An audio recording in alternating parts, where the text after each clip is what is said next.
Capra cu 3 iezi. O poveste de Ion Creangă. O capră avea 3 iezi. Cei mari erau 2 obraznici, iar iedul cel mic era cu minte și ascultător.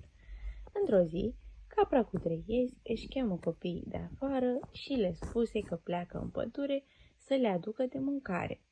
Ei să rămână cu minții înăuntru și să nu deschidă ușa decât când îi vor auzi glasul cântând că a venit acasă.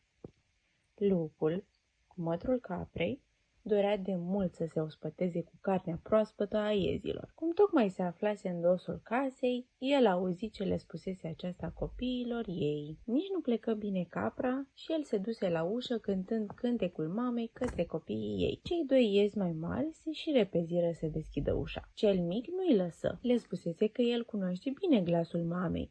E mai subțire și mai frumos decât cel gros și răgușit de la ușă. Viclean, lupul se duse la fierar să-i ascută limba și dinții pentru a-i subția glasul. Se întoarse la ușa caprei și porni iar să cânte. Cei mari voiră iar să deschidă și, oricât se împotrivi cel mic, ei tot deschiseseră. Numai că, înainte, cel mic se ascunse în hornul casei, iar cel mijlociu sub o covată. Cel mare deschise, iar lupul îl mâncă pe loc. Obosit, lupul se așează tocmai pe covată. Strănută, iar iedul mijlociu nu se abținu și îi ură sănătate. Lupul îl scoase de acolo și îl mâncă și pe el. Mai căută el ce mai căută, dar pe cel mic nu îl găsi și atunci plecă. Iedul cel mic ieși din horn și încuie repede ușa, apoi se puse pe plâns după frățiorii lui. După un timp, capra veni acasă și văzu de departe capetele celor 2 iezi mai mari puse de lup în fereastră. Mama cântă la ușă, iar iedul cel mic îi deschise apoi,